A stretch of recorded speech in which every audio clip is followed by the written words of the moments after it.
Hello and welcome to In Stitches. In this video I'm going to show you how to change the thread colour. It applies to all sergers really, or overlockers.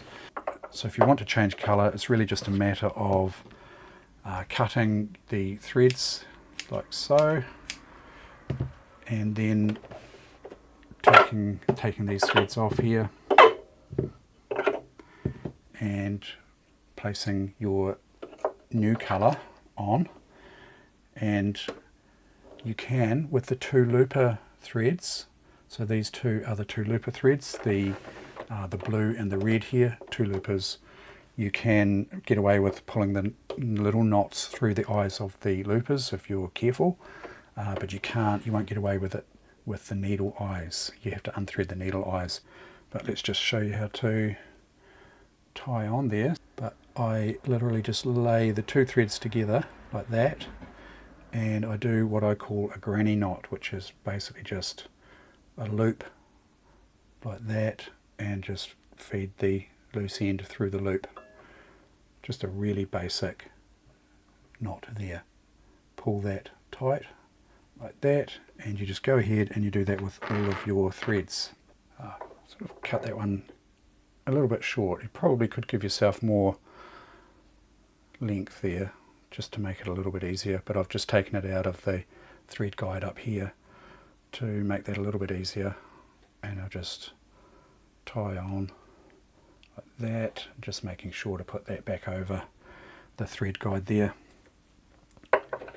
Same with that, I could have left a little bit more length on there. Just make sure to hook that back over like that. There's a couple of different ways you can handle this. What you can do is you can unthread the needle eyes there, just pull those or snip them off if they don't pull out easily, and you can grab your looper threads here, and if I open the door you'll see the new colour come through, the white coming through here. I'm just pulling gently through here. You can do that.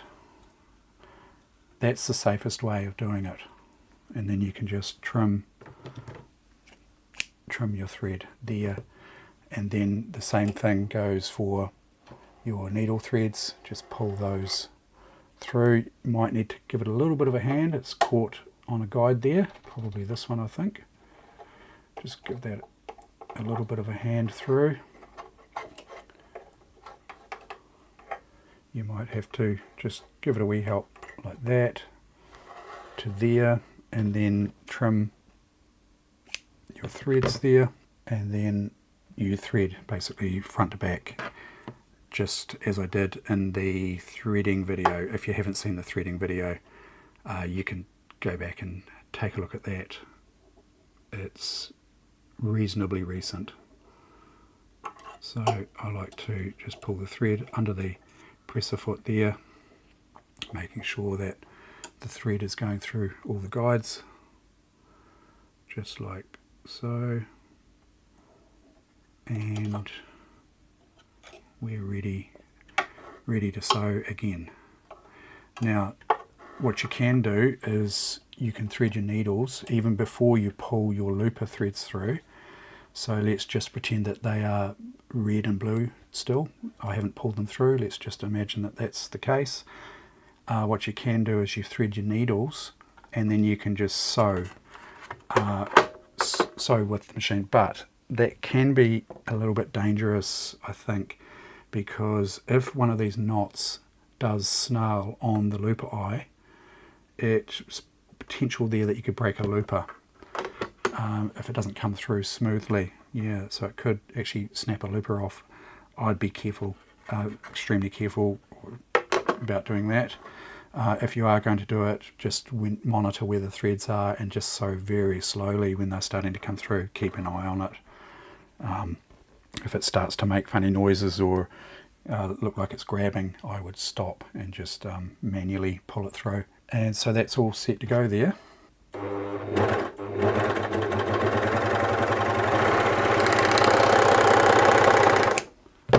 Just like that. Blade probably needs adjusting there, but you know, it's that easy. So that's it for this one. I hope you found that helpful. As always, thank you very much to my patrons for your support, and thank you very much for watching.